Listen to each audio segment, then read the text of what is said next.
সকালবেলা ঘুমিয়ে আছি, তখনই আপু ডাকাডাকি করে ঘুম থেকে উঠিয়ে দেয়। আরে আপু, এমন করো কেন? আর একটু ঘুমায় না? তোমার কি আমার ঘুম সহ্য হয় না? আমাকে একটু ঘুমাতে দাও প্লিজ। লক্ষ্মী ভাই আমার, এবার ঘুম থেকে ওঠ। আর কত ঘুমোবি? তোর তো ভার্সিটির সময় হয়ে গেছে। আপু, আজকে ভার্সিটির প্রথম দিন, আমি আজকে যাব না, ভালো লাগছে না।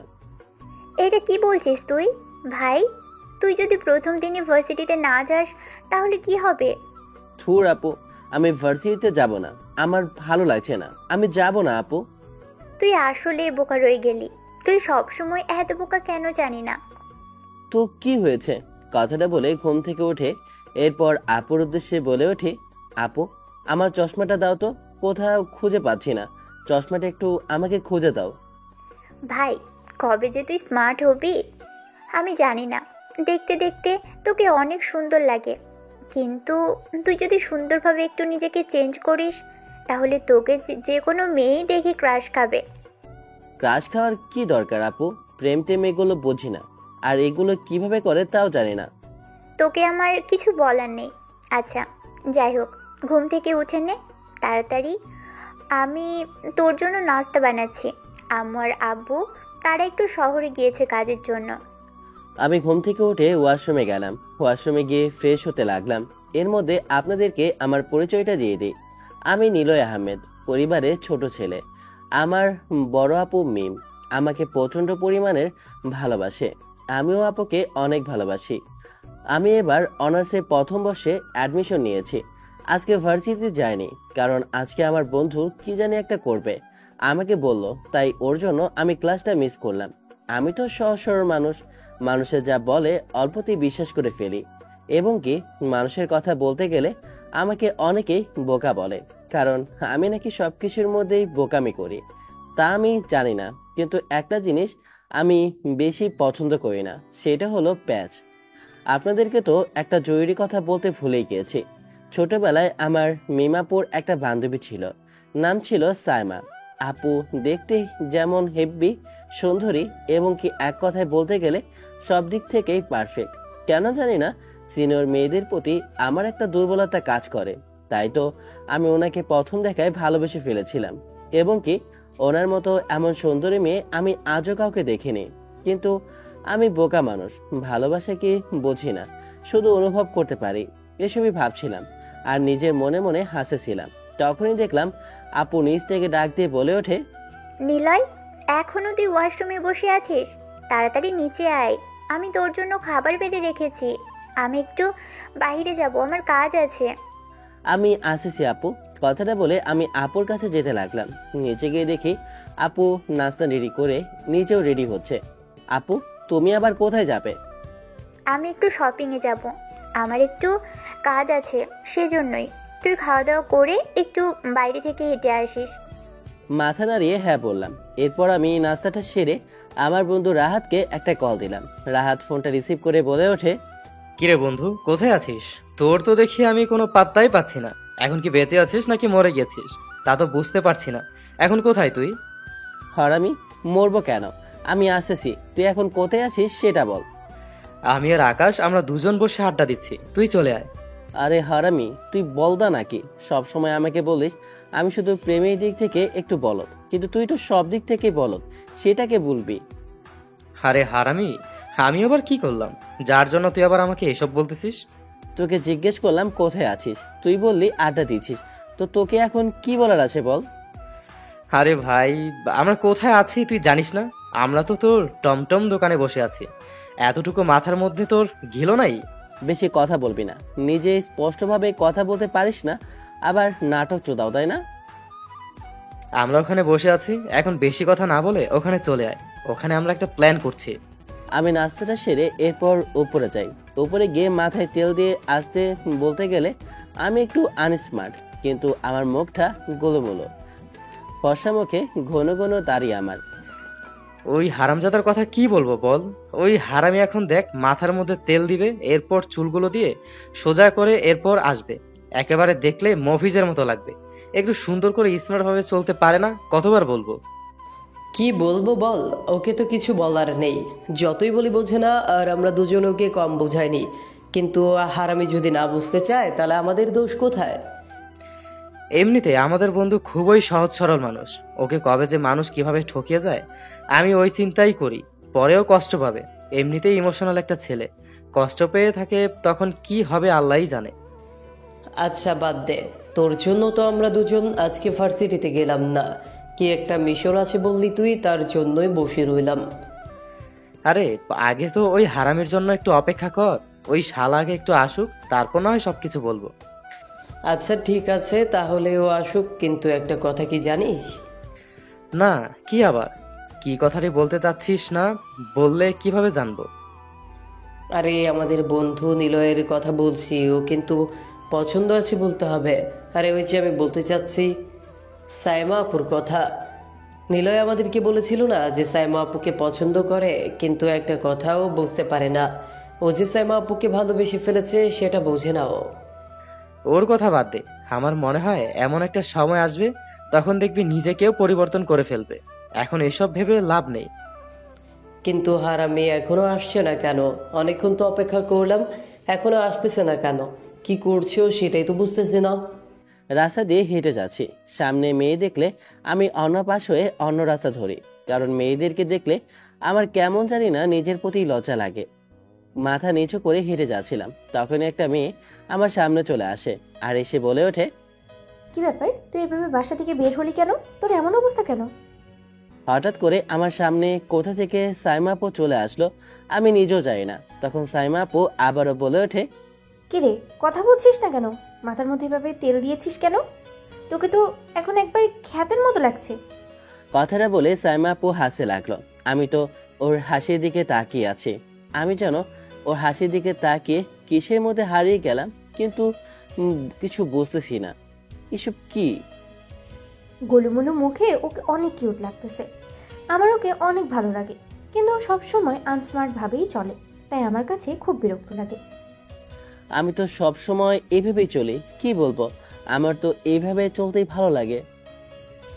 কিন্তু আমার তো এভাবে ভালো লাগে না তোকে। অনেকবার বলেছি চুলগুলো সুন্দর করে কাটিং করে একটু হেয়ার স্টাইল করতে, তারপরে এসব জামা কাপড় না পরতে, এসব চেঞ্জ করতে বলেছি। আমার এসবই ভালো লাগে আপু। এই ছেলে, তোকে না আমি আপু বলে ডাকতে মানা করেছি, তাহলে তুই কেন আমাকে আপু বলে ডাকিস? সাইমা আপু আমার গালে ঠাস করে একটা থাপ্পড় বসিয়ে দেয়। আমি কান্না করে দিলাম। তখনই সাইমা আপু বলে ওঠে, আরে গাথা, কান্না করছিস কেন? আমি কি তোকে থাপ্পড়তে এমনি দিয়েছি নাকি? হ্যাঁ সাইমা আপু, তুমি অনেক পচা, তোমার সাথে আমি কথা বলবো না। আমি আমার আব্বুর কাছে বিচার দিয়ে দিব, তুমি আমাকে থাপ্পড় মেরেছো। এই গাধাকে নিয়ে কি করব আল্লাহই জানে। ওকে ভালোবেসে এত কিছু করি, তারপরও কেন বোঝে না? ওকে বানাতে হলে একটাই কিছু করতে হবে, তা হচ্ছে ওর ফেভারিট চকলেট দিতে হবে। তখন ব্যাগ থেকে একটা কিটক্যাট বের করে বলে উঠি, এখন যদি তুই কান্না না থামাস তাহলে কিন্তু আমি তোকে চকলেট দিব না, বলে দিলাম। সাইমা আপুর থেকে চকলেটটা নিয়ে দিলাম একটা ধর, আর যাওয়ার সময় পেছন থেকে বলে উঠি, তুমি আমাকে আর ধরতে পারবে না, আমি তো আর এখানে থাকবোই না, তাহলে তুমি আমাকে কিভাবে ধরবে? একটা জিনিস আমি বুঝি না, সাইমা আপু কেন আমার সাথে এমন করে, আর আমার কিন্তু এসব করতে ভালোই লাগে, তার কারণ বুঝি না আমি এসব আসলে কি। ও বোঝে না আমি যে ওকে ভালোবাসি। ও কবে বুঝবে? এই বলো তো, আমার ভালোবাসার কথাগুলো কিভাবে বুঝবে? মার্কেট থেকে বের হতে দেখলাম সাইমা দাঁড়িয়ে আছে। তখন ওর কাছে গেলাম। ওর কাছে যেতে তখন দেখলাম ওর মন খারাপ। ওর কাছে গেলাম, কী রে, তোর আবার কি হলো? এভাবে মন খারাপ করে এখানে দাঁড়িয়ে আছিস কেন? তোকে না বললাম রেস্টুরেন্টে যাওয়ার জন্য, আমি ওখানে আসতেছি। তোর ভাই কি কখনো ঠিক হবে না? ওকে বুঝতে পারে না আমি ওকে ভালোবাসি? আরে একদিন না একদিন ঠিক বুঝতে পারবে। এখন চল তো, আমার ভাই তো ছোট, তুই তো সব কিছু বুঝিস, আমার ভাইকে না হয় বুঝিয়ে দিবি। না, তোর ভাই তো এখনো ফিডার খায়, কিছুই বোঝে না। আজকে বিয়ে দিলে কালকে আমার পেট ফুলিয়ে দিবে, আবার বলছে তার ভাই কিছুই বোঝে না। যা অশুভ মাইয়া, কী সব বলিস। এখন চল বাসায় গিয়ে কিছুক্ষণ আমরা গল্প করি। লুঙ্গি আমার সাদা হইয়া গেছে সাইয়া দেখলা না। আমি আসলে লুঙ্গি পরি বেশিরভাগ সময়, আমি পছন্দ করি, তাই লুঙ্গিটাকে এক হাত দিয়ে ধরে গানটা গাইতে গাইতে যাচ্ছিলাম। আজাইরা গান গাওয়া আমার একটা অভ্যাস। লোকে বলে বলে রে ঘর বাড়ি কেন যে বানাই, ও লোকে বলে, বলে রে ঘর বাড়ি কেন যে বানাই। হারামজাদা ঘর বাড়ি বানায় তোর নানির জন্য। হলার পুত, আমার নানির জন্য কোন দুঃখে ঘর বাড়ি বানাতে যাব? বানালে তোর নানার জন্য বানাবে। সলিমুল্লাহ করিমুল্লাহ দুইটাই তো মনে হয় না, না খেয়ে মরে যাচ্ছে। হারামজাদা তুই কিন্তু এখন বেশি বেশি বলে ফেলছিস, এখন কিন্তু 2-4টা লেগে যাবে। ঝগড়া জমে গিয়েছে, আরও একটু ঝগড়া কর, দেখতে মজা লাগছে। হরামজাদা বেশি কথা বলে না, তোকে দুজনে ধরে মাঝখান থেকে দুজনেই কেলাবো। আমারও একই কথা। দুইজন ঝগড়া করছিলি, এর মধ্যে এখন আমাকে নিয়ে টানাটানি করছিস। ভাই তোদের ঝগড়া করতেও সময় লাগে না, আবার মিলে যেতেও সময় লাগে না। তোরা দুই হারামি সবসময় এইভাবেই চলিস। বেশি কথা না বলে কি এমন ইম্পর্টেন্ট কথা বলতে এসেছিস সেটা আমাকে বল, না হলে কিন্তু প্যান্ট খুলে তোকে আমি রাস্তার মাঝখানে দাঁড় করিয়ে রাখবো। আর মেয়েদেরকে বলবো আমার বন্ধুকে নিয়ে যান, মাত্র 10 টাকা, কারণ আমার বন্ধুকে দিয়ে যা ইচ্ছে তাই করাতে পারবেন। হারামজাদা আমার মাত্র 10 টাকা দাম, কথাটা বলেই ওকে 2-4টা দিলাম। হারামি, মারছিস কেন? তোর তো 2 টাকার দাম নেই, 10 টাকা দিলাম। আমার মন চাচ্ছে এখন কি করতে জানিস? আমার মন চাচ্ছে তোকে এখন দড়ি দিয়ে আমি গোবরের ঘরের মধ্যে ফেলে দিই। আচ্ছা ওইসব বাদ দে, আমার না একটা স্বপ্ন আছে, সে স্বপ্নটা কিন্তু বন্ধু তুই পূরণ করতে পারিস, তাছাড়া কেউ না। বুঝলাম না, এর মধ্যে তোর আবার স্বপ্ন আসলো কোথা থেকে? তোর আবার কি স্বপ্ন যা আমি নিজে পূরণ করতে পারবো? আমি রাহাত এমন কি পারি যার জন্য তোর এত বড় স্বপ্ন আমি নিজেই পূরণ করে ফেলবো? কিরে রাহাত, তোর মধ্যে এত প্রতিভা, তুই নিলয়ের স্বপ্ন পূরণ করার মতো ক্ষমতা রাখিস? ভাই রহস্যটা কি আমাকে একটু বুঝিয়ে বলতো। সে স্বপ্নের কথাটা আমি সবার মাঝে বলতে চাই না। তাহলে তুই একটু উঁচু জায়গার মধ্যে দাঁড়িয়ে আশেপাশের মেয়েগুলো বসে গল্প করছে, সবাইকে ডেকে নিয়ে আয়, তখন সবার উদ্দেশ্যে কথাটা বলি আমি। তাহলে তো সবাইকে ডেকে আনতে হয়। ভাই আমার তো কেমন জানি একটা রহস্য লাগছে। কি রে ভাই, ছুলি কে পিছে क्या है? ছুলি কে পিছে তেরা নাই হ্যাঁ। হ্যালো ভাই বোনেরা, এখন যারা এখানে উপস্থিত আছেন আপনারা একটু সামনে এগিয়ে আসুন। আমার বন্ধু একটা স্বপ্নের কথা বলবে, তার ইচ্ছের কথা, সেই কথাটা আপনারা একটু শুনুন। হাসান কথাটা বলতে কিছু মেয়ে দেখলাম ওখান থেকে একটু সামনে এগিয়ে আসে। তখন আমি সবার উদ্দেশ্যে বলে উঠি, দেখুন আমার অনেক স্বপ্ন আছে, যে স্বপ্নগুলো পূরণ করতে হলে আমার 1.5 কোটি টাকা প্রয়োজন, কিন্তু কেউ আমাকে এই টাকাটা দেবে না, আমার এই বন্ধু দিবে। তোর মাথায় সমস্যা নাকি? সবার সামনে এসব কি বলছিস? আর 1.5 কোটি টাকা কোথায় পাবো? কিরে কি বলছিস? 1.5 কোটি টাকা ওর কাছে আছে মানে? আপনারা ভাবছেন আমার বন্ধু 1.5 কোটি টাকা কোথা থেকে দেবে? আমার বন্ধু আসলে 2টা বিচি বিক্রি করে আমাকে ওই টাকাগুলো দেবে। তার জন্য আমি বন্ধু তোর কাছে অনেক কৃতজ্ঞ। কথাটা বলা মাত্রই রাহাত দেখলাম আর নেই, আমাকে একটা লাঠি নিয়ে দৌড়াতে লাগলো মারার জন্য। আমি পেছন থেকে বললাম, হাসান দেখ, তুই একটা শিশুর উপর নির্যাতন করতে পারিস না।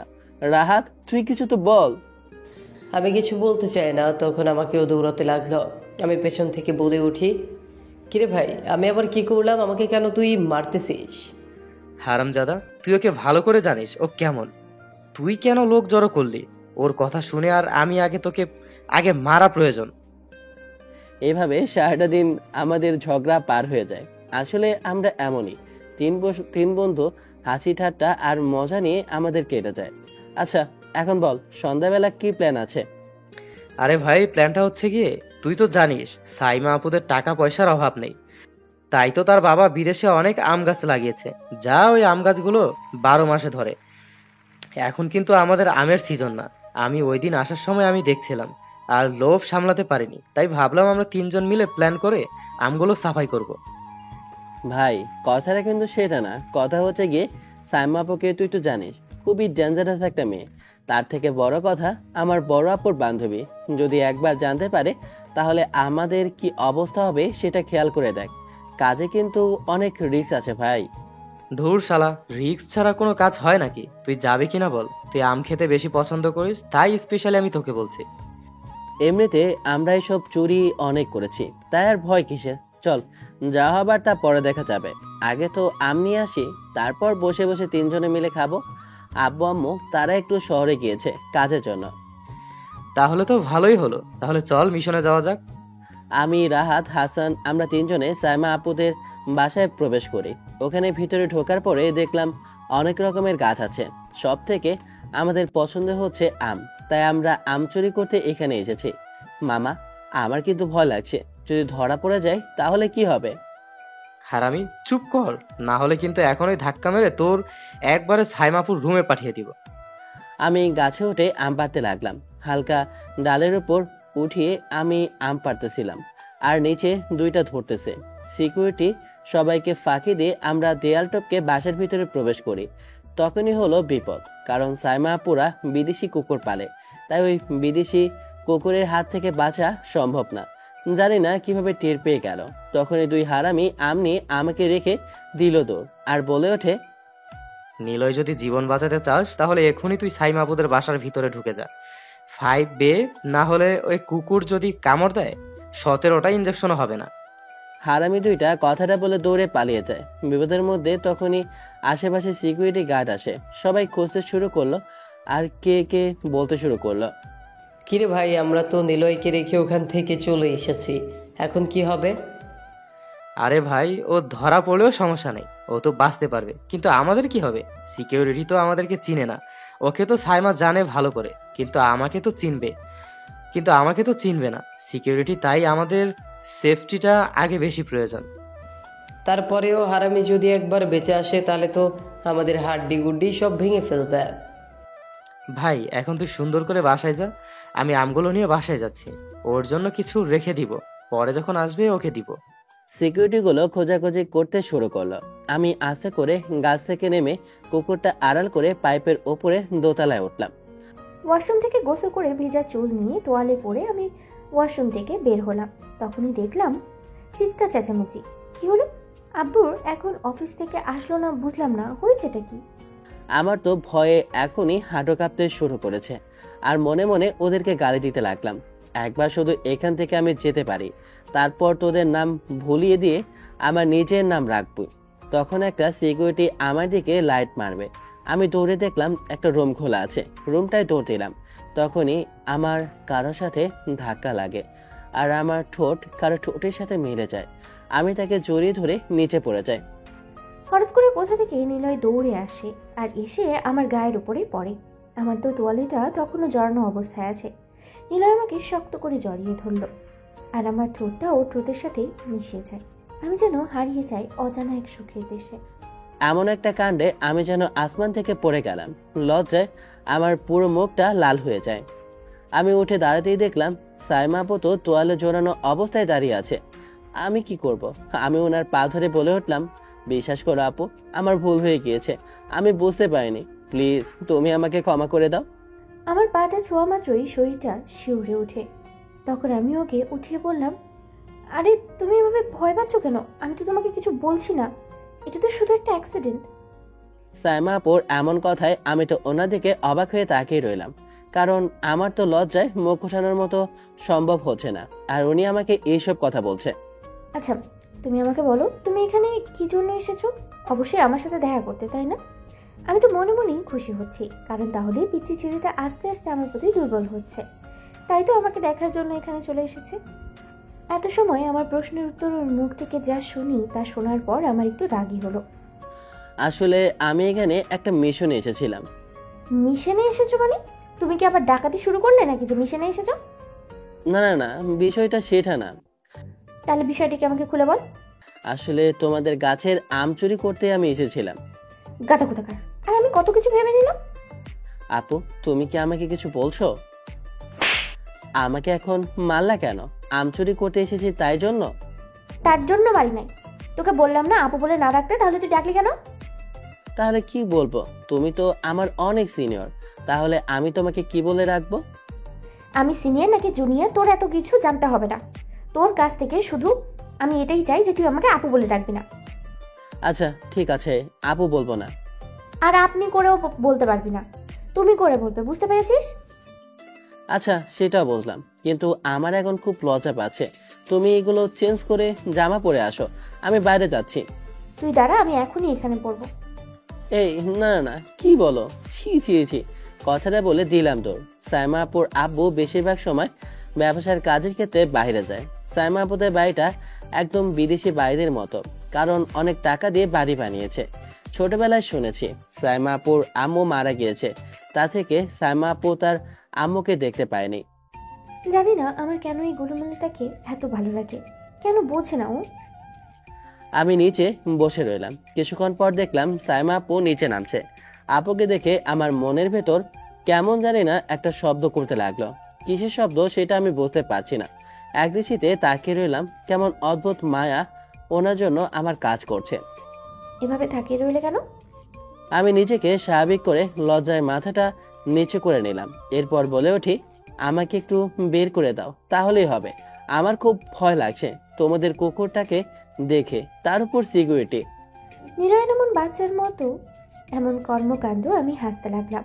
আমি ওকে বাইরে পর্যন্ত দিয়ে আসলাম আর বললাম, কখনো তো নিজে থেকে আসলে না, আজকে আম চুরি করতে ঠিকই চলে আসলে। তোমার আম পছন্দ আমাকে বলতে, যত আম আছে গাছের সব আমি লোক দিয়ে পাঠিয়ে দিতাম তোমাকে। আমি যেন আরো লজ্জায় পড়ে গেলাম।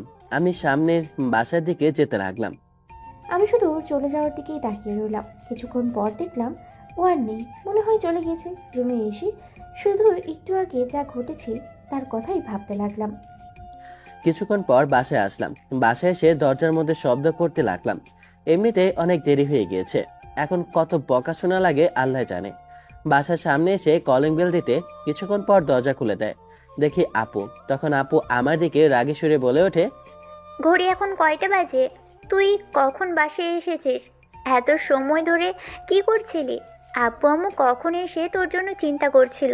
তুই তো এখনো বলদ, কোথায় গিয়ে আবার ফেসে গেছিস আল্লাহই জানে। আপু তো দাঁড়িয়ে দাঁড়িয়ে এক গাদা কথা শোনাচ্ছে আমাকে। তখনই ওপর থেকে আম্মু নামতে নামতে বলে ওঠে, কি রে, নিলয় কি বাসায় এসেছে মিম?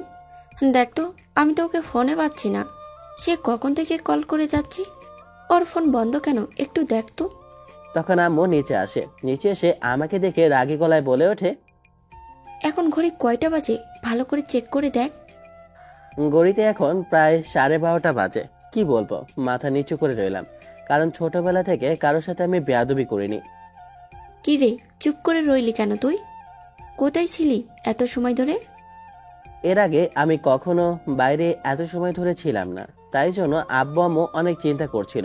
তখনই আব্বু নিচে এসে বলে ওঠে, আরে হয়েছেটা কি? তোমরা ছেলেটার সাথে কি শুরু করলে? ছেলেটা মাত্র বাসায় এসেছে, ওকে একটু বসতে দিবে, তার আগে তোমরা ওকে বকাবকি শুরু করছো। বাবা, তুই কোথায় ছিলি আমাকে বলতো। আম্মুকে ভীষণ পরিমাণ ভয় পাই, তাই আম্মুর সামনে আমি কিছু বলতে পারি না। আব্বুর কাছে এসে আমাকে বলে। তখন আমি আব্বুর উদ্দেশ্যে বলি, আসলে আব্বু, আমি রাতের বাসায় ছিলাম, তার জন্য আজকে অনেক দেরি হয়ে গিয়েছে, আর আমরা একটু ভার্সিটি নিয়ে কথা বলছিলাম। তোমরা শুধু ছেলেটাকে বকতেছো, ছেলেটা একটা কাজে গিয়েছে। আচ্ছা ঠিক আছে বাবা, আর এভাবে দেরি করবে না। আমরা তোমার জন্য চিন্তা করি, কারণ তুমি খুবই সহজ সরল ছেলে আমাদের। আমি কি করব? এখানে স্মার্ট হওয়ার কি আছে তা তো আমি জানি না, আর আমার হওয়ার কোনো প্রয়োজন নেই। যখন প্রয়োজন পড়বে তখন দেখব। হয়েছে, তুমি এখন আর ছেলেকে এত লাই দেওয়া লাগবে না। আমরা খাবার খেয়ে নিয়েছি, তোর জন্য আমি খাবার বাড়ছি, তুই টেবিলে এসে খেয়ে নে। আমি টেবিলে আসতে আম্মু আমাকে খাবার পেরে যায়। আমি খাবার খেয়ে ওপরের রুমে ঘুমানোর জন্য যাই। তখনই রাহাতের কল। কি রে ভাই, তুই কি বেঁচে আছিস নাকি মরে গেছিস সেটা খোঁজ খবর নিতে কলটা করলাম। আগামীকালকে দেখা হবে, তা নিয়ে আগামীকালকে আমি বসবো। তখন বেঁচে আছি না মরে গিয়েছি সেটা নিয়ে দেখবি। কথাটা বলে কলটা কেটে দিলাম। হারামজাদা অনেক রেগে আছে, আল্লাহ জানে আগামীকালকে আমাকে কি করে। আজকে যদি স্যার ক্লাসে ঢোকার আগে না পৌঁছি তো গেল। এমনিতেই প্রথম ক্লাসটা করিনি, তার থেকে বড় কথা আমাদের প্রথম নতুন ভার্সিটি, এটা ভেবে আমি দৌড়ে হাঁটছিলাম। আরে রিয়া, বলছি না তোকে, কাল যা হইছে না একদম। এই কি অশুভ বনের একখানা নমুনা, চোখে দেখেন না? আপনি মোবাইল নিয়ে হাঁটেন কেন? রাস্তা তো আপনার একার না। আমি মোবাইল দেখছিলাম বলে আপনি গরুর মতো ধেয়ে আসবেন? গরু আমি? ভালো, নিজের ভুল রাখতে এখন গালি? আপনি তো দেখেই বোঝা যায়, মানে ধাক্কা লাগলো আপনার, দোষ আমার? তো কি, আমি আপনার মোবাইলের স্ক্রিনে ছিলাম? মাই গড, আপনি এত রুড কেন? আপনি তো নাটক করছেন কেন? নাটক? আমি? ঢাকাকে আমি নাটক করছি? আপনি তো হাঁটছেন মোবাইলে মুখ গুজে, তখন তো নাটক না? আপনি হয়তো অভ্যস্ত এমন ঝগড়া করতে, প্রতিদিন একটার পর একটা মেয়ের সাথে ঝগড়া করেন, তাই না? হ্যাঁ করি, কারণ প্রত্যেকবারই এমন বেয়াদব কারোর সাথে দেখা হয় যাদের দোষ বুঝতেও কষ্ট হয়। ও প্লিজ, আপনার এই ঘাড়তারা ভাবটা দেখে মনে হচ্ছে আপনি জন্মেই ঝগড়ার জন্য। আপনি বুঝি শান্তির দূত? হ্যাঁ, কিন্তু আপনার মতো মানুষদের সামনে শান্তি থাকাটা কঠিন। ভালো কৌতুক করলেন। আপনি কি ডিবেট ক্লাব চালান নাকি? আমি কমসে কম তর্কের লজিক রাখি, আপনি তো কথার পেছনে শুধু রাগ দেখান। আপনার তো আবার লজিক, নিজে ভুল করে বলছেন আমি রাগ করছি। কারণ আপনি করছেন তো, এবং প্রতিবার একই রকম বাজে ব্যবহার। প্রতিবার? আমরা তো এই প্রথমই দেখা করছি। আজ প্রথম দেখা, কিন্তু মনে হচ্ছে আপনার ঝগড়ার তালিকায় আমিও ঢুকে গেলাম। আপনাকে বলি, আমি এখানে পড়তে এসেছি, কারোর সাথে সময় নষ্ট করতে না। আমিও, কিন্তু ধাক্কা খেয়ে দিন শুরু করতে চাই না। তো সোজা করে বলেন, দুঃখিত হয়ে যেত না? আমি দুঃখিত বলবো? আমি? না ভাই, আগে আপনি বলুন। না ধন্যবাদ, আমি তো দোষ করিনি, বরং আপনিই বলুন। দুঃখিত আমি বলবো না, কারণ আমি ঠিক। তাহলে বলুন না একবার, আমি সব সময় ঠিক, তখন তো আর ঝগড়া লাগে না। আপনি মজা করছেন না? আপনার মুখে তো সার্কাজম ঝরছে। আপনি না একটা বাঁদর, একটা খরুস বেটা, একটা ঝগড়াটে। কথা বলে হনহন করে ক্যাম্পাসের ভিতরে ঢুকে যাই আমি। এমনিতে প্রথম দেখাই তো মেয়েটাকে পছন্দ করে ফেলেছে। এত সুন্দরী মেয়ে হয়তোবা আর কখনো দেখিনি, বা কি আর বলবো, প্রথম ভার্সিটিতে আমি তো ক্রাশ খেলাম।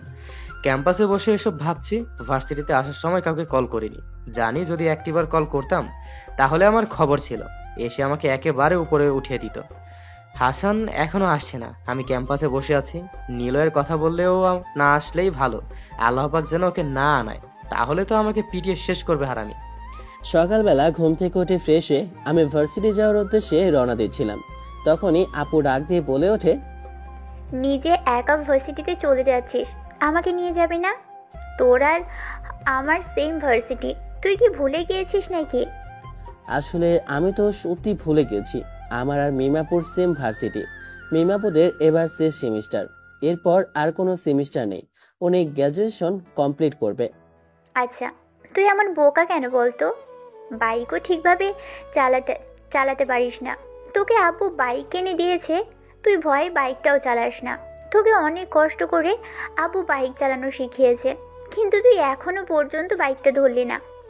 আরে আপু, আমার এসব চালাতে ভয় লাগে, তাই আমি চালাই না, কখন কি হয়ে যায়। একটা হ্যাবলা কোথাকার। ঠিক আছে চল, তুই বেশি কথা না বলে এখন চল। আর চুলগুলোর মধ্যে এভাবে তেল মেখেছিস কেন? এখানকার ছেলেরা কি সুন্দর করে চুলগুলো স্পাই করে রাখে, আর কি সুন্দর শার্ট পরে, আর তুই এসব কি পরেছিস? আমার এভাবে ভালো লাগে। তুমি কি আমার সাথে যাবে নাকি যাবে না? তাহলে আমি চলে গেলাম। আবার রাগও দেখাচ্ছিস? আচ্ছা চল। মিমাপুর একটা স্কুটি আছে, আমি মিমাপুর স্কুটির পেছনে বসলাম আর পেছন থেকে বলে উঠলাম, এই আপু, তুমি কিন্তু সাবধানে চালাবে, আমার কিন্তু এসবে ভয় লাগে, আস্তে আস্তে চালাবে কিন্তু। আল্লাহ, তোকে যে আমার ভাই বানিয়ে কে পাঠিয়েছে মাবুদ ছাড়া কেউ জানে না। তুই আমার সাথে নাটক করিস তাই না? তোকে ভাই বলে কে পাঠাবে আবার? আরে গাধা, আমাকে কেন ভাই বানাবে? বরঞ্চ তোকে আমার ভাই বানিয়েছে। ওই তো একই হইল, তোকে ভাই বানিয়েছে।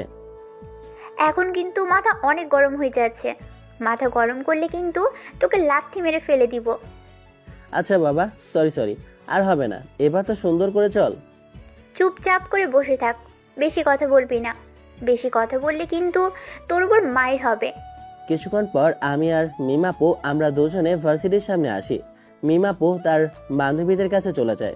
আমি ভার্সিটির ক্যাম্পাসের ভিতরে প্রবেশ করতেই দেখতে পেলাম রাহাত আর হাসান দুজনে বসে আছে ক্যাম্পাসের একটা গাছের নিচে। প্রথমে ক্যাম্পাসটা ভালোভাবে তাকিয়ে দেখলাম। আসলে ক্যাম্পাসটা অনেক সুন্দর দেখে আমার প্রাণটা জুড়িয়ে গেল। অনেক দারুণ, আমার খুব পছন্দ হয়েছে। আমি ওদের কাছে গেলাম, গিয়ে পেছন থেকে দুইটাকে উড়াধরা মারতে শুরু করলাম। দুইটা মার খেয়ে বলে ওঠে, আরে ভাই, আপনাদের তো ভুল হয়ে গিয়েছে, ক্ষমা করে দে। আমরা কি করব, তোর জন্য যদি দাঁড়িয়ে থাকতাম তাহলে তো ধরা পড়তাম, আর ধরা পড়লে সিকিউরিটি গুলোকে আমাকে ছাড়তো নাকি? হাসানকে ছাড়তো বল? আচ্ছা, আমাদের কথা না হয় বাদ দে, তুই ওখান থেকে কিভাবে ফিরেছিস সেটা তো আমাদেরকে বল।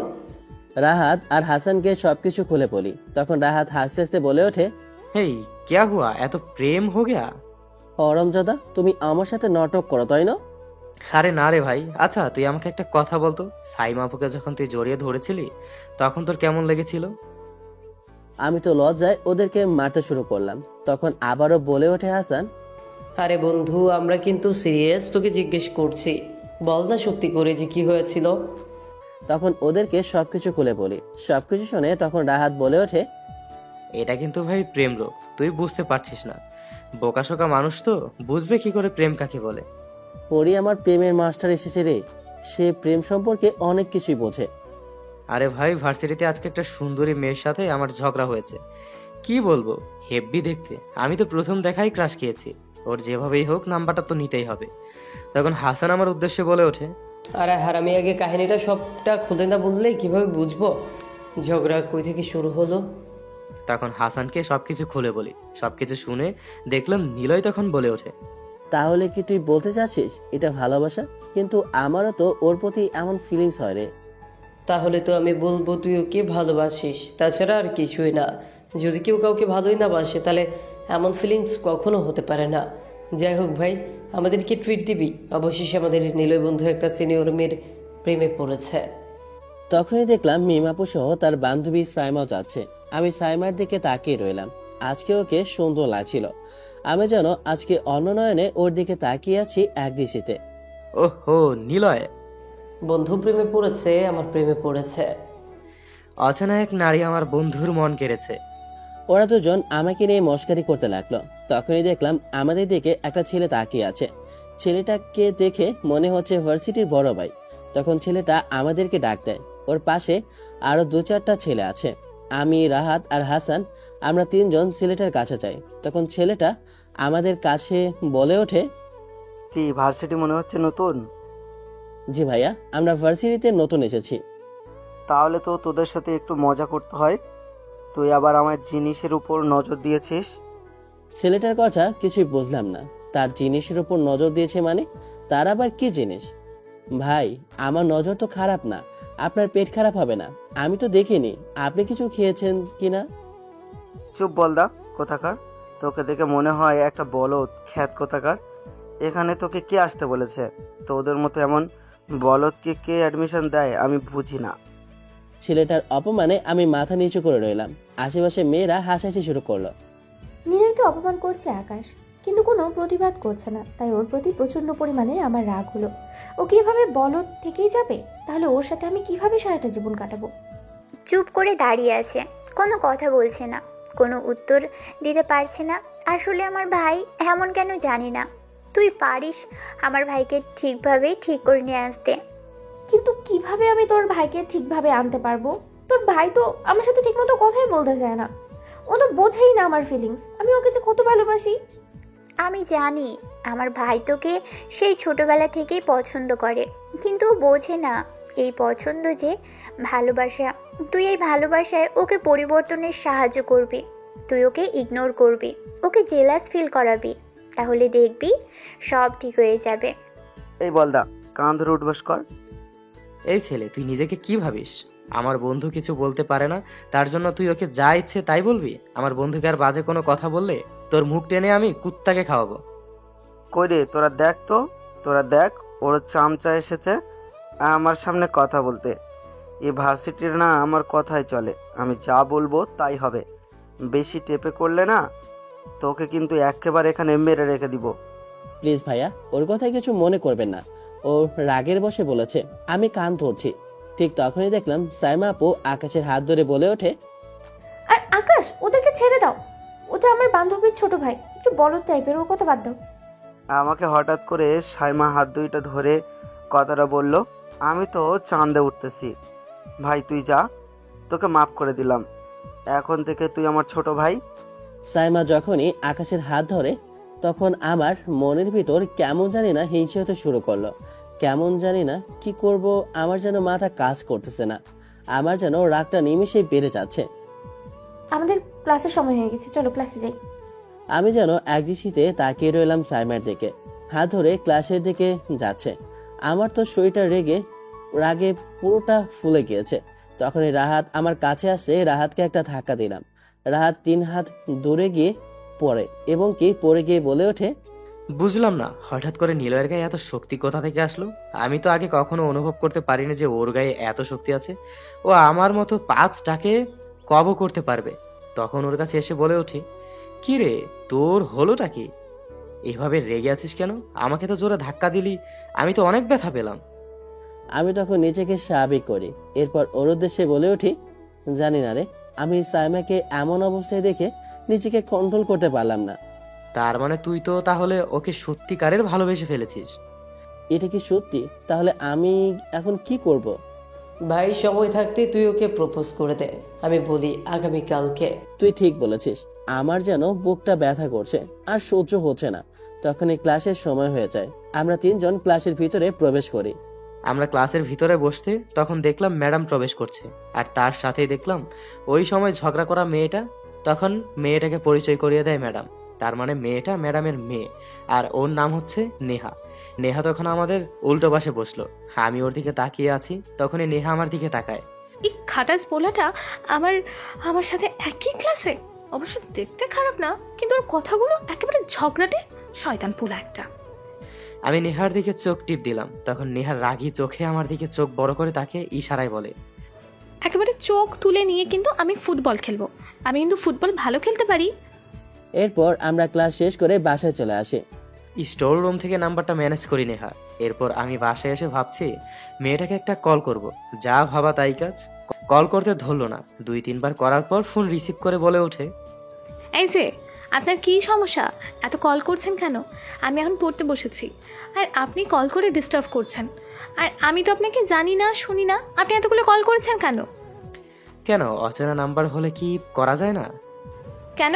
আপনি কোন দেশের মহারাজা যে আমি আপনার নাম্বার ধরতে যাব? মহারাজা না হয় হতে পারলাম না, কিন্তু আপনার মনে তো রাজ্যের রাজা হতে পারি। আপনার তো সাহস কম না, আমাকে ফোন দিয়ে আমার সাথে ফ্ল্যাটিং করছেন। ফ্লার্টিং তো আমি করতে জানি না, কিন্তু একটা জিনিস ভালোই জানি। কি করতে জানেন? ভালোবাসা দিতে জানি। আবারও আপনার শুরু হয়ে গেছে, তাই না? আপনি তো দেখছি বড্ড ফাজিল একটা ছেলে। কেন একটু দুষ্টুমি করি না আপনার সাথে? রেখে দিব ফোন। আপনার জন্য মরে যাব। ঢং দেখে বাঁচি না। আপনি আমাকে জানেন? জন্মস্থান থেকে আপনাকে জানি। আপনার জন্ম হয়েছে আমার সাথে একসঙ্গে থাকার জন্য। ওই আপনি কিন্তু বেশি বেশি করছেন। তাহলে আপনি একটু কমিয়ে দিলে তো হয়। বদমাইশ পোলা। এভাবে রোমান্টিক গল্প করে নেহার সাথে আমার রাতটা কেটে যায়। আমি বাসায় আসতে আমাকে দেখে আম্মু বলে ওঠে, কি রে, এভাবে মন খারাপ করে দাঁড়িয়ে আছিস কেন? বুঝলাম না, তোর মন খারাপ হলো কেন? তোকে কি কেউ কিছু বলেছে নাকি? আমাকে বল। কোনো কিছু না বলে আমি সোজা হাঁটা ধরলাম। তখনই পেছন থেকে আব্বু আসলো, কিন্তু কারোর সাথে কোনো কথা বললাম না। আমি উপরে চলে গেলাম, কারণ মনটা কেন জানি না আজকে খারাপ লাগছে আমার। তুমি কি আজকে ছেলেটাকে বকেছো নাকি? দেখি মন খারাপ করে উপরে সোজা চলে যাচ্ছে। আগে তো কখনো এমনটা হতো না। আমাকে দেখলে তো জড়িয়ে ধরতো আর জিজ্ঞেস করতে চকলেট এনেছি কিনা। ছেলেটা হলোটা কি? আমি তো ওকে কিছুই বলিনি। সারাদিন ও তো মাত্র এসেছে। আমি বুঝতেছি না হয়েছে কি, ভার্সিটিতে কোনো সমস্যা হয়েছে কি না। আচ্ছা মিম এখনো আসছে না? ও আসুক, তারপর ওকে জিজ্ঞেস করব।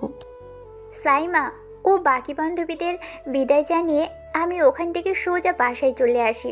বাসায় আসতে দেখি আম্মু আর আব্বু দুজন টেবিলের উপর বসে আছে। তখন আমি ওনাদের সামনে গেলাম। তখন ওনারা আমাকে দেখে বলে ওঠে, নিলয়ের কি কোনো সমস্যা হয়েছে? ভার্সিটিতে কোনো ছেলেকে ওকে ডিস্টার্ব করেছে? ওর মন খারাপ কেন? তুই তো জানিস তোর ভাই একটু সরল টাইপের। ও কখনো কারোর সাথে ঝগড়া করতে পছন্দ করে না। যখন কেউ ওকে বকা দেয় চুপ করে মাথা নিচু করে বাসায় চলে আসে। কখনো আমাদের কাছে বিচার দেয় না। কই আমি তো দেখিনি যে ভার্সিটির মধ্যে কিছু হয়েছে। এমনি মন খারাপ, তুমি ডেকে জিজ্ঞেস করো। রুমে শুয়ে আছি, আর এটা না করা ছাড়া কোনো উপায় নেই। ওকে প্রপোজ করব। যদি ওকে প্রপোজ না করতে পারি তাহলে মনে হয় আমার মনের ব্যথা আর সেই যন্ত্রণা থেকে যাবে। কারণ আমার মন অস্থির হয়ে আছে। আমি এসব ভাবতেছি, এখনো ফ্রেশ হচ্ছি না, তখনই আম্মু ডাক দেয় নিচ থেকে। নিলয়, নিচে খেতে আয়। তোর জন্য তো আম্মু রান্না করে বসে আছি। পছন্দের খাবার রান্না করেছি, আজকে তাড়াতাড়ি আয়। আম্মু, আমি ফ্রেশ হয়ে আসতেছি। কথাটা বলে আমি ওয়াশরুমে চলে গেলাম। এরপর ওয়াশরুম থেকে ফ্রেশ হয়ে নিচে আসলাম। নিচে আসতেই আমাকে দেখে আম্মু বলে ওঠে, তোর কি কিছু হয়েছে নাকি বাবা, এভাবে মন খারাপ? না আম্মু, এমনি কিছু হয়নি, কোনো সমস্যা না। আচ্ছা ঠিক আছে, তাহলে খাওয়া দাওয়া করে একটু রেস্ট নেই। আমি খাওয়া দাওয়া করে ওপরে চলে গেলাম। ওপরে গিয়ে ঘুমিয়ে আছি আর শুধু সাইমার কথাই ভাবতেছি। আমি বসে আছি, তখনই দেখলাম মিম কল করেছে। ফোনটা রিসিভ করলাম। ফোনটা রিসিভ করতেই বলে ওঠে, তোর আইডিয়া কিন্তু খারাপ না, আমি দেখেছি। ওর মনটা খুব খারাপ। ওর মনের ভিতর কি যেন একটা চলতেছে। আমার বিশ্বাস আগামীকালকে ও তোকে প্রপোজ করবে। তুই কিন্তু প্রপোজাল অ্যাকসেপ্ট করবি না। তাহলে তুই আমাকে কি বলতে চাইছিস? আমি তো তোর কথা কিছুই বুঝতে পারছি না। আমি তোকে বলতে চাচ্ছি, ও যদি তোকে প্রপোজ করে তাহলে তুই অ্যাকসেপ্ট করবি না, তুই ওকে অপমান করবি। আর দেখবি আমার বিশ্বাস আছে পরে অপমানে ওকে বদলাতে পরিবর্তন করতে সাহায্য করবে। ঠিক আছে, আমি দেখি তোর এই কথাই যদি না হয় কাজ, তাহলে আমি ওকে সরি বলবো। সকালবেলা ভার্সিটি যাওয়ার পথে দেখলাম তখন নেহা ওই রাস্তা দিয়ে নেহা যাচ্ছে, তাই আমি একটু সামনে গিয়ে ওর পাশে যেতে লাগলাম। তখন নেহা আমার উদ্দেশ্যে বলে ওঠে, কি ব্যাপার, আপনি দেখি আমার পিছু পিছু হাঁটছেন, কাহিনী কি? আপনার তো মতলব ভালো দেখি না। ভয় পাবেন না, ভয় পাওয়ার কিছুই তো দেখছি না। আমি তো আপনাকে আর কিডন্যাপ করার জন্য নিয়ে যাচ্ছি না, জাস্ট একটু চুরি করতে চাই। মানে পাগল নাকি? কি বললেন আপনি? চুরি করতে চান মানে? কি চুরি করবেন? চুরি তো করতে চাই আপনার মন। যদি আপনাকে দেন তাহলে তো আমি আপনার মনটা একটু চুরি করতে পারি, যদি আপনার অনুমতি থাকে তো। আমি আপনার কে? আমার মনটা কেন দিতে যাব? কোন দুঃখে? আর আপনার কথার মধ্যে কেমন জানি একটা সন্দেহের গন্ধ পাচ্ছি আমি। পেতেই পারেন, কারণ আপনি তো ডিটেকটিভ। ও আচ্ছা, এত সময় পর আমরা এখন মনে পড়লো যে এই রোমিও মশাই যে আর কেউ না, এটা যে গতকালকে আমাকে কল করে বিরক্ত করেছে সে। আমি একজন সাধারণ অবুঝ ছেলে, কিছু বুঝি না। বুঝে কিছু আপনাকে বলেছি, তার মানে এই না আপনি আমাকে রোমিও বলে ফেলতে পারেন। না, আপনি কিভাবে জানবেন? আপনি তো কচি খোকা, তাই না? আমি তো কচি খোকা, তার জন্যই তো জানি না। বুঝতে পেরেছেন? এখন তাহলে কলে নিয়ে একটু হাঁটেন। বুইটা ব্যাটা একটা, বিয়া দিলে আগামীকালকে 3টা বাচ্চার বাপ হয়ে যাবে, তা আবার বলছে নিজেকে কচি খোকা। নাউজুবিল্লাহ, কেমন কথা বললেন আপনি? আমাকে কিন্তু এই কথাটা ভালো লেগেছে। মানে কি কথা আপনার ভালো লেগেছে বুঝলাম না। এই যে যদি আপনার আমি বাচ্চার বাবা হই, তাহলে বাচ্চার মা আপনি হবেন। কথাটা বলে দিলাম একটা দৌড়, কারণ নেহা তো প্রচন্ড পরিমাণ রেগে গিয়েছে।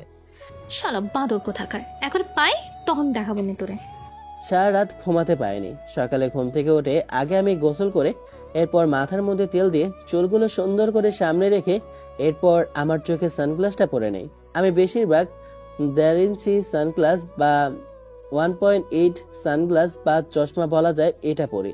আমি নিচে যেতেই তখন আমাকে দেখে আব্বু বলে ওঠে, কি হলো বাবা, তুই এত সকালে কোথায় যাচ্ছিস? আর এভাবে রেডি হলি কেন? তোকে এভাবে রেডি হলে মানুষ দেখলে তো হাসাহাসি করবে। একটু সুন্দর করে স্মার্ট ভাবে চলাফেরা করতে পারিস না? আচ্ছা ঠিক আছে। আরে আব্বু, আমি তো দেখতেছি সুন্দর লাগতেছে, কোথায় কই খারাপ লাগতেছে? আমি এগুলো পরি না, কারণ আমার এসব ভালো লাগে তাই। তুই তো নাস্তা করে যাবি, সকাল সকাল কোথায় বের হচ্ছিস? তোর আপু তো এখনই যাবে। আরে আব্বু, আমি তো দেখতেছি সুন্দর লাগতেছে, কোথায় কই খারাপ লাগতেছে? আমি এগুলো পরি না, কারণ আমার এসব ভালো লাগে না। আব্বুকে কথাটা বলে আমি নাস্তা না করে ভার্সিটির উদ্দেশ্যে রওনা দিয়েছিলাম। বাজার থেকে গোলাপ ফুল আর বেনি ফুল নিয়ে আমি ভার্সিটি যাওয়ার উদ্দেশ্যে রওনা দিয়েছিলাম। ভার্সিটির ক্যাম্পাসের ভিতরে প্রবেশ করছি আর দেখছি আশপাশের স্টুডেন্টরা আমার দিকে কেমন অদ্ভুতভাবে তাকিয়ে আছে, যেন আমি এক এলিয়েন। কাউকে আমি পাত্তা না দিয়ে সোজা হাঁটা ধরলাম সাইমাপুর ক্যাম্পাসের সামনে। সাইমাপুর ক্যাম্পাসের সামনে আসতেই দেখলাম যে আজকে সাইমা একটা নীল শাড়ি পরে ভার্সিটিতে এসেছে। আমি যেন ওর দিকে একদৃষ্টিতে তাকিয়ে রইলাম। দেখলাম সাইমা আপু তার বান্ধবীদের সাথে হাসাহাসি করছে। আমার শুধু কেমন লাগছে বলবো কিনা, কিন্তু মন মানছে না। বারে বারে শুধু ওই ছেলেটার কথাই মনে পড়ছে। আমার যেন মনের ভিতর কেমন চলতেছে। আমি নিজেকে না সামলাতে পেরে সোজা চলে গেলাম সাইমা আপুর কাছে, আর তার বান্ধবীরা পাশে ছিল। আমি তখন মাথা নিচু করে সাইমা আপুর সামনে বলে উঠি, নিলয় কেমন বলদের মতো একটা সাজ দিয়ে আমার সামনে আসলো। ওর হাতে গোলাপ ফুল আর আছে বেলি ফুল। আশেপাশে আমার বান্ধবীরা ওকে দেখে হাসতে লাগলো। তখনই দেখলাম আশপাশের স্টুডেন্টরা ওকে দেখেই জড়ো হচ্ছে। তখন নিলয় আমার উদ্দেশ্যে বলে উঠলো, সাইমা আপু, তুমি আমার সিনিয়র, কিন্তু বিশ্বাস করো আমার সিনিয়র হয়েও আমি তোমার জুনিয়র। তারপরেও কেন জানি না আমি তোমাকে ভালোবেসে ফেলেছি। সাইমা আপু, গোলাপ ফুলটা আমি সামনে এগিয়ে দিয়ে কথাটা বললাম। নিলয়ের এমন কাণ্ডে আশেপাশে আমার সব বান্ধবীরা হাসতে শুরু করলো। এসব কি বলছিস? তুই আমাকে ভালোবাসিস মানে? আমি তোর বড় আপুর বান্ধবী, আর তুই কি করে ভাবলি তোর মতো একটা খ্যাত পিচ্চি ছেলের সাথে আমি রিলেশনে যাব? সাইমা আপুর এমন কথা শুনে আমার পায়ের নিচ থেকে মাটি সরে যেতে লাগলো। আমি ভেবেছিলাম আমি যেমন ফিল করি ঠিক তেমনই সাইমা আপু আমাকে নিয়ে করে, তার জন্য আমার সাথে এমন করে কথা বলে। কিন্তু ওর মুখে এমন কথা শুনে আমি যেন নিজেকে স্বাভাবিক থাকতে পারলাম না। আমি গালে হাত দিয়ে দাঁড়িয়ে আছি। তখন আবারও সাইমা আপু বলে ওঠে, আগে নিজে পরিবর্তন হ। তোকে তো একদমই বলদের মতো লাগে। তোর গায়ে কেউ হাত দিলে তুই তো কিছুই প্রতিবাদ করতে পারবি না, আবার এসেছিস প্রেম করতে। আর আমার সাথে কেউ অন্য কোনো মেয়ের সাথে করতে হলে আগে নিজেকে পরিবর্তন করতে হবে, বুঝতে পেরেছিস? কথাটা বলে সাইমা আপু ওখান থেকে চলে গেল। আশেপাশের ছেলে মেয়েরা আমার দিকে তাকিয়ে শুধু হাসতে লাগলো। কেউ আমাকে বলদ বলছে, কেউ আবার বলছে মফিজ, আবার কেউ বলছে ভার্সিটির সুন্দরী মেয়েকে প্রপোজ করে, তা আবার এই গাধাটা। তখনই আমার সামনে আকাশ আসে। আকাশ সে এসে হাসতে লাগলো, ওর হাতে ডিম, আরো বলে ওঠে, তো আপনারা দেখতেই পাচ্ছেন এই গাধা আমাদের ভার্সিটির সবথেকে টপ সুন্দরী মেয়েকে প্রপোজ করেছে। আপনারা তো শুনি এখন অবাক হচ্ছেন যে সে আমাদের জুনিয়র। তার থেকে অবাক করার কথা হচ্ছে গিয়ে সে একটা সিনিয়র মেয়েকে প্রপোজ করেছে জুনিয়র হয়ে। এটা আবার আমাদের মানতে হয়। এখন তাকে কি করতে হয়, তাকে ডিম ফাটিয়ে ওই ডাস্টবিনকে আবার ডাস্টবিনের জায়গায় ফেলে দিতে হবে। আমার মাথায় ডিম ফাটিয়ে তখন হাসতে লাগলো আকাশ। এরপর এক একে সবাই নিজেদের ক্লাসের দিকে যেতে লাগলো। আমি দাঁড়িয়ে রইলাম। তখনই ঘন মেঘ হয়ে বৃষ্টি হতে লাগলো। আমার চোখ দিয়ে পানি পড়ছে। আমার চোখের পানি বৃষ্টির পানির সাথে মিশে যাচ্ছে। জোরে জোরে বজ্রপাত হচ্ছে, যেন আমার সাথে আমার কষ্টে কান্না করছে পুরো মেঘ। ওকে এতটা অপমান করা আমার একদমই উচিত হয়নি। ওকে অনেকে অনেক কিছুই বলেছে, এখন আমার প্রতি ওর কেমন হিংসে হয়। আরে চুপ কর তো। এমন বিহেভ করে আমার ভাই এমনিই বলদ, নিজেকে পরিবর্তন করতে হলে এমনটা করতে হয়। ভার্সিটিতে আসার পর নিহার কাছ থেকে সবকিছু শুনতে পেলাম। ওখান থেকে সোজা আমি নিলয়ের কাছে গেলাম। নিলয় বৃষ্টিতে ভিজতেছে, তখন আমি ওর কাছে গিয়ে ওর হাত ধরে নিয়ে আসি। ভাই, আমি কি করেছি? আমাকে অপমান করার কি আছে? মানুষ আমার সাথে এমন কেন করে? আমি এভাবে ছুলি তার জন্য? তুই শুধু আমার সাথে 1 মাস থাক, এরপর থেকে আমি পুরো পরিবর্তন করে দিব, কথা দিচ্ছি। তোকে আর কেউ কখনো জ্বালাতন করবে না, কেউ তোকে বলদ বলবে না। আমাকে আগে রাহাত প্রতিদিন আগে কথাগুলো বলতো, কিন্তু আমি ওর কথা শুনতাম না। কিন্তু আজকে মনে হচ্ছে এসব কিছুই সব তার জন্য আজকে আমাকে এত বড় অপমানিত হতে হলো। আঙ্কেল আর আন্টিকে ফোন দিয়ে সবকিছু খুলে বলি। সবকিছু শোনার পর আঙ্কেল আন্টি অনেক কষ্ট পায়। তখন তারা আমাকে বলে যে ওকে নিয়ে যাওয়ার জন্য, কিছুদিনের জন্য। ক্লাস শেষ করে বাসায় ফিরলাম। বাসায় ফিরতে তখন দেখি আব্বু আম্মু মন খারাপ করে বসে রইল, তাই ওনাদের কাছে গেলাম। তখন আমাকে দেখে বলে ওঠে, তোর বান্ধবী এ কাজটা ঠিক করলো না। আমার ছেলের সাথে ও কেমন মন খারাপ করে রয়েছে, ওর সাথে এমন করা উচিত হয়নি। তুই তো ভালো করেই জানিস নিলয় একটু সরল মানুষ, ওর মনে যা আছে তাই ও বলে দেয়। তুই তো জানিস ও খুবই সরল প্রকৃতির মানুষ। ওর মনে যখন যা আসে তাই ও মানুষের সামনে বলে দেয়, কখনো চিন্তা করে না। ওর চলাফেরা তুই ভালো করেই জানিস, কখনো সুন্দর করে চলে না। ও চলে একদম খ্যাদ্যের মতো আনস্মার্ট হয়ে। তোর বান্ধবী আমার ছেলেটাকে এত কথা শোনালো, ওর ভার্সিটির মধ্যে এত অপমানিত করালো। তো কি করব বলো? তোমার ছেলে এখনো পর্যন্ত সুন্দরভাবে চলাফেরা করতেই শেখেনি। ও যদি স্মার্ট হয়ে ওর সামনে গিয়ে কথাটা বলতো তাহলে তো হতো। এখন তোমার ছেলে কোথায়? ওকে আমি আরও কিছু কথা শোনাতাম। একটা কথা কি জানিস তো, মানুষ যে যেমন সে তেমন চলতে পছন্দ করে, কিন্তু মানুষকে যদি তুই কষ্ট দিস তাহলে সে মানুষটা এতটা ভয়ঙ্করভাবে পরিবর্তন হয়, তাকে চেনা খুবই কঠিন হয়ে দাঁড়ায়। তখন আব্বু বলল, নিলয় যেমনই ছিল কখনো কারো ক্ষতি চায়নি, কখনো কারো খারাপ চায়নি, শুধু একটু চলাফেরা খারাপ ছিল, তাছাড়া আর কোনো অংশে খারাপ ছিল না। আমাদের পুরো মহল্লায় মানুষই বলে ওর মতো ভালো ভদ্র ছেলে আর দুটো হয় না। আমি সবকিছু জানি, এমনকি সবকিছু শুনেছি। তুই আর তোর বান্ধবী মিলে ওকে এতটা অপমান করেছিস, এটা একদমই উচিত হয়নি। ও কান্না করেছে আর ওর মাথায় ডিম ভেঙেছে। এই কথা তো আমি শুনিনি। ওকে আবার এমন অপমান আবার কে করলো? এখন নিলয় কোথায় আছে? ওকে আমি জিজ্ঞেস করব। এত কষ্ট পাওয়ার পরও কি আর এখানে ফিরবে ভেবেছিস? রাহাত ওকে সাথে করে নিয়ে গেছে। এখন যেন অনুভব করতে পারছি আসলে নিলয়ের সাথে কাজটা ঠিক করিনি। আসলে অনেক কষ্ট পেয়েছে। আমাকে এতটা কঠোর হওয়া সাইমাকে বলা উচিত হয়নি। নিলয়কে নিয়ে যাই আমার সাথে, এরপর ওকে আমার সাথে থাকতে বলি। যতদিন না নিলয় পরিবর্তন হবে ততদিন আমার কাছেই থাকবে ও। নিলয়কে নিয়ে আমি জিমে ভর্তি করিয়ে দিই, এরপর চুলগুলো কেটে একটা সুন্দর লুক দিই। ওর চশমাটা চেঞ্জ করে আমি একটা সানগ্লাস নিয়ে যেভাবে পরিবর্তন করা দরকার ঠিক ওইভাবেই পরিবর্তন করতে শুরু করি আমি। নিলয় দেখতে অনেক সুন্দর, এমনকি স্মার্ট, শুধু ঠিকভাবে চললেই হবে। তোর চোখের পানি, তোর ভাঙা হৃদয় আর এই অপমান, সবকিছুর দাম আমি জানি নিলয়। কিন্তু এক কাজ কর, আগামী 6 মাস শুধু আমার কথাই চল। আমি কথা দিচ্ছি এই নিলয়কে একদিন সবাই সম্মানের চোখে দেখবে। ভাই, আমি চেষ্টা করব, কিন্তু আমি কি পারবো? সবাই তো আমাকে নিয়ে হাসে। হাসতে দিক, মানুষ তখনই হেসে যখন তারা ভয় পায়। কেউ একদিন তাদের চেয়ে এগিয়ে যাবে। তুই পারবি ভাই, তুই নিজের জন্য পারবি, আর সেই মেয়েটার জন্য নয় যারা তোকে অপমান করেছে, তোদের চোখে চোখ রেখে হাসার জন্য। প্রতিদিন সকালে উঠে জিমে যায়, শরীরটা ব্যথা করে, হাঁপিয়ে উঠি, কিন্তু রাহাত ভাই প্রতিদিন বলে এই ব্যথাই তোকে বদলাবে। প্রথমবার আয়নায় নিজেকে দেখে অবাক হলাম। মাথা তুলে দাঁড়ানো আমি, ক্লান্ত চোখে আগুন। জিম করছিস শুধু গোট্টা গোট্টা শরীর বানানোর জন্য না, মনের জোর বাড়াতে, চোখে আত্মবিশ্বাস আনতে, হাঁটার ভঙ্গিতে গর্ব আনতে। তোর চলাফেরা, কথা বলার ধরন, চোখে তাকানোর ভঙ্গি সব হবে অন্যরকম। আমি এটা বানাবো। আজকে তোর পুরনো চশমাটা খুলে ফেলে দে, এই নে কালো ম্যাট সানগ্লাস, তোর চোখে একটা নতুন ভাষা আনবে। ভাই, আমি তো কখনো এমন কিছু পড়ি নাই, এটা কি মানাবে?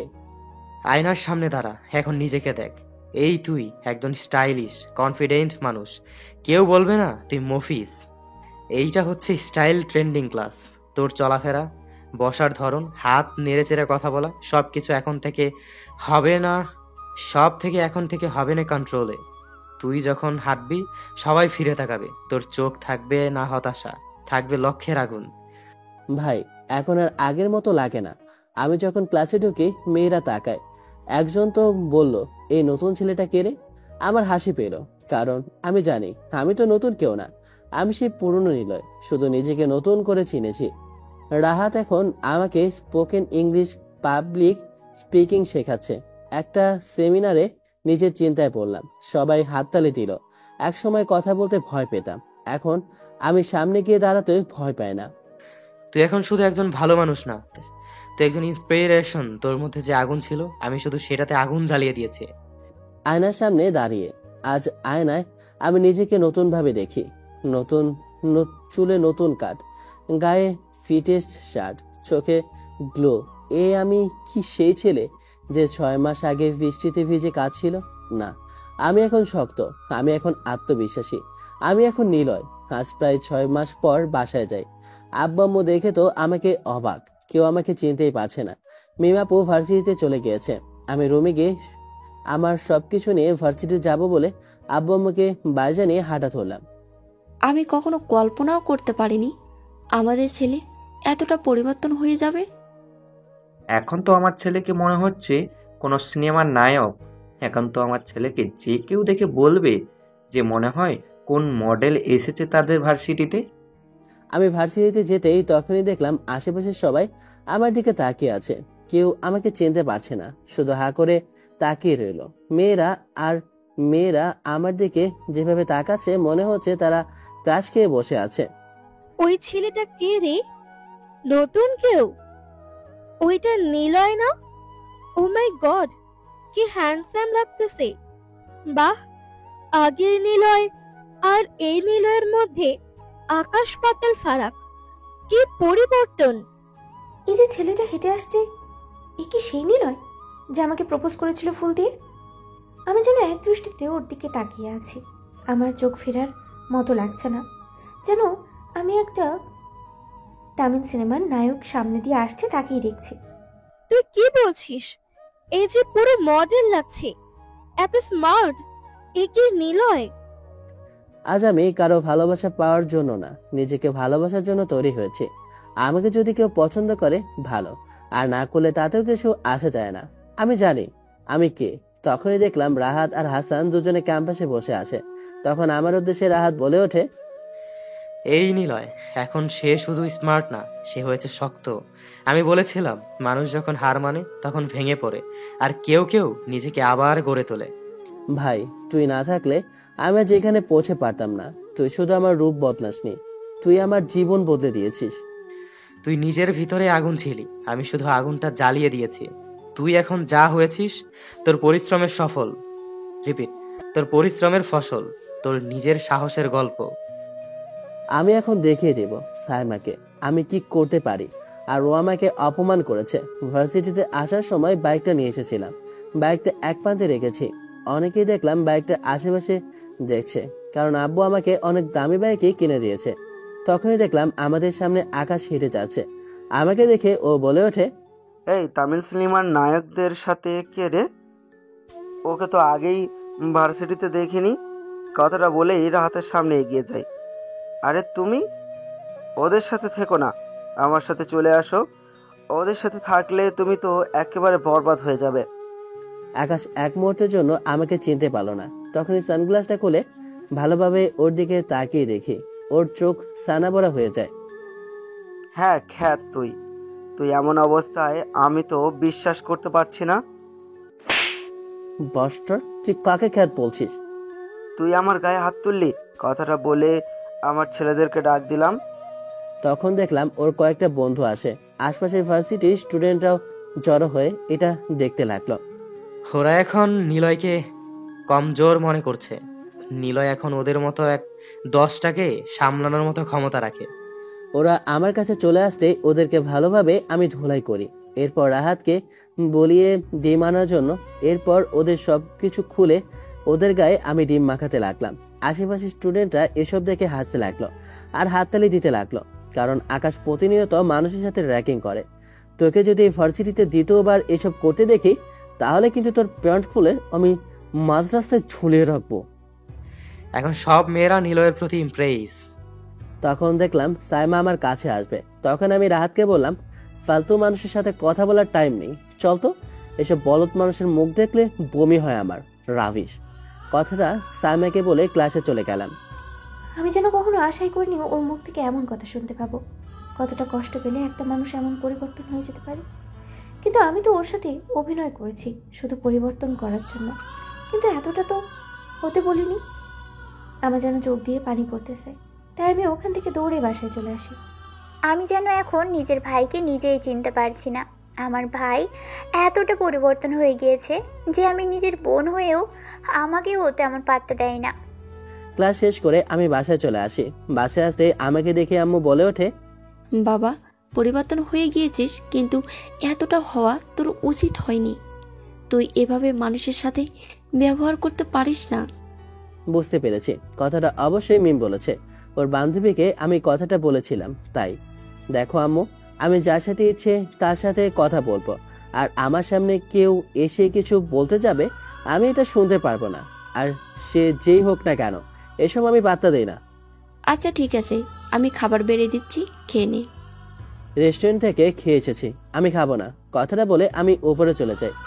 দেখেছিস ছেলেটা কতটা পরিবর্তন হয়ে গিয়েছে? আমি কি করে জানবো ও যে এমন ভয়ঙ্কর রূপে পরিণত হয়ে উঠবে? এখন তো আমার বান্ধবী নিজেই কষ্ট পাচ্ছে। সকালবেলা আমি রেডি হয়ে বাইকটা বের করে ভার্সিটির উদ্দেশ্যে রওনা দিলাম। ভার্সিটির ক্যাম্পাসে আসেই দেখলাম এখনো রাহাত আর হাসান দুজনে এক একজনও আসেনি। আমি ক্যাম্পাসের ভিতরে গিয়ে বসে রইলাম। তখনই দেখলাম সাইমার বান্ধবী ফারজানা আমার কাছে এসে বলে ওঠে, নিলয়, কেমন আছো? এই তো আপু, ভালো আছি। আপনি কেমন আছেন? নিলয়, তুমি প্লিজ আমাকে আপু বলে ডেকো না। আমার আমার থেকে মাত্র তুমি 2 বছরের জুনিয়র, তার জন্য তুমি আমাকে আপু বলতে পারো না? তোমার মতো এমন একটা স্মার্ট ছেলে যদি আপু বলে তাহলে খুব খারাপ লাগে। আচ্ছা ঠিক আছে। তাহলে ফারজানা, তুমি কেমন আছো? আমি ভালো নেই। তোমাকে প্রথম দেখায় আমি ভালোবেসে ফেলেছি। ও মা, তাই নাকি? একটা জুনিয়র ছেলের প্রেমে দেখছি সিনিয়র মেয়ে প্রেমে পড়ে গিয়েছে। বাহ, ভেরি ইন্টারেস্টিং বিষয়টা। তখনই ফারজানা আমার হাত ধরে আর বলে ওঠে, আসলে তুমি সাইমার কথা বাদ দাও। ও আসলে হীরা চিনতে ভুল করেছে, তোমাকেও বুঝতে পারেনি। ও তোমার ভেতরের মানুষটাকে বোঝেনি। কারণ তুমি যে এত একজন ভালো মানুষ ও কখনো বোঝার চেষ্টা করেনি। আমি তোমাকে ভালোবাসি। তখনই দেখলাম কোথা থেকে সাইমা চলে আসে আর সে ফারজানার হাতটা ধরে। ফারজানা, তুই সবকিছু জানার পরে এমন একটা কাজ কি করে করতে পারলি? সাইমা যখন ফারজানাকে থাপ্পড় দেবে ওর হাতটা ধরে, এই যে মেয়ে, তুমি সিনিয়র বলে যা ইচ্ছে তাই করবে? ওর গায়ে তুমি কোন সাহসে হাত তুললে? What the hell are you man? তোমার সাহস কি করে হয়? আর আমার সাথে কথা বলবে নাকি বলবে না এটা আমার একান্ত ব্যক্তিগত বিষয়। কথাটা বলে ফারজানাকে আমার কাছে টেনে নেয় আর আমি আমার বাহুতে ওকে জড়িয়ে ধরি। তখনই সাইমা দেখলাম আমার থাপ্পড় খেয়ে দৌড়ে কান্না করতে করতে ওখান থেকে চলে যায়। তুমি আমাকে ভালোবাসো? সরি, মাফ করো। ওকে শুধু এমন করার জন্য আমি এমনটা করেছি। আমি কাউকে ভালোবাসি না। কথাটা বলে আমি ক্লাসের দিকে হাঁটা ধরলাম। আঙ্কেল কল করে বলে যে সাইমা হসপিটালে, ও সুইসাইড করেছে। কথাটা শুনে তো আমার পায়ের নিচ থেকে মাটি সরে যেতে লাগলো। ক্লাস শেষ করে আমি বের হতে তখনই দেখলাম মিমাপু আমার সামনে আসে। আমার সামনে এসেই, কি করলি তুই? যা বাবা, তুমি আবার আমার গায়ে হাত তুলে কেন? আমি আবার কি করেছি যার জন্য তুমি আমার গায়ে হাত তুলেছো? আজকে তুই নিজেকে পরিবর্তন করতে পেরেছিস কার জন্য তুই জানিস? মানে তুমি কি বলছো?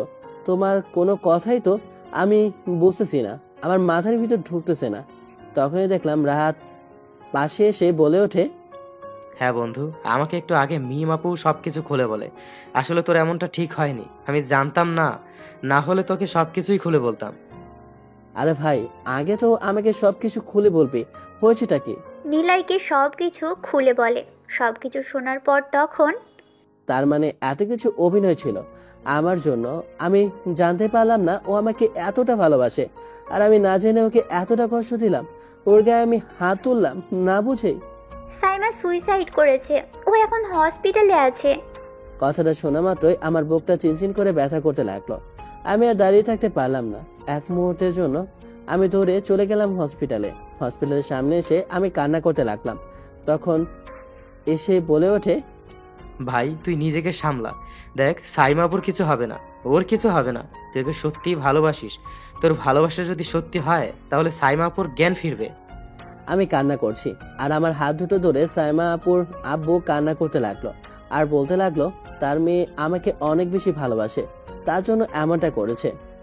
তখনই ডাক্তার আসে আর তখন ডাক্তারের কাছে গিয়ে বলে উঠি, ডাক্তার, আমার সাইমার কি অবস্থা? ওর জ্ঞান ফিরেছে? তখন ডাক্তার বলে কেবিনে যাওয়ার জন্য। আমি কেবিনের ভিতর প্রবেশ করে দেখি সাইমা চোখ খুলে অন্য পাশে তাকিয়ে আছে। আমি ওর কাছে গিয়ে ওর হাত দুটো চেপে ধরি। সাইমার চোখে পানি পড়ছে। ওর চোখ দুটো মুছে দিয়ে তখন সাইমা বলে ওঠে, কেন এসেছো? তোমার বিয়ের দাওয়াত দিতে, নাকি আমাকে মরতে দেখার জন্য? আমাকে কেন বাঁচিয়েছো? তখন মুখটা চেপে ধরি আর বলে উঠি, আর একটিবার এমন কথা বলবে না, না হলে কিন্তু তোমার খবর আছে। কে বলেছে এমন একটা কাণ্ড করার জন্য? আমাকে বললেই তো হতো। কি মুখ নিয়ে তোমাকে আমি বলবো যে আমি তোমার সাথে অভিনয় করেছি? তুমি বিশ্বাস করতে? কেন করব না? আমি তো তোমাকে ভালোবাসি। তখন সাইমা কান্না করে দেয় আর আমার উদ্দেশ্যে বলে ওঠে, বিশ্বাস করো, আমি এমনটা করতে চাইনি। আমি তোমাকে যতটা কষ্ট দিয়েছি তার থেকে 1000 গুণ কষ্ট আমি নিজে পেয়েছি। আমি তোমাকে অনেক ভালোবাসি, সেই ছোট থেকেই তোমাকে অনেক ভালোবাসি আমি। আমি সাইমাকে জড়িয়ে ধরলাম আর বললাম, আমিও তোমাকে ভালোবাসি অনেক বেশি, আমার সিনিয়র বউটাকে। কথাটা বলে ওকে কিস করে দিলাম। কিছুদিন পর সাইমা সুস্থ হয়ে যায়। এরপর আমার আর সাইমার বিয়েটা খুব ধুমধাম করেই হয়ে যায়। এখন আমি আর সাইমা দুজনে হাসি খুশিতে জীবন কাটাচ্ছি। গল্পটা এখানেই শেষ করলাম। কেমন হয়েছে অবশ্যই কমেন্ট করে জানাবেন। ভালো থাকবেন, সুস্থ থাকবেন। আল্লাহ হাফেজ, tata, bye bye, have fun, খোদা হাফেজ।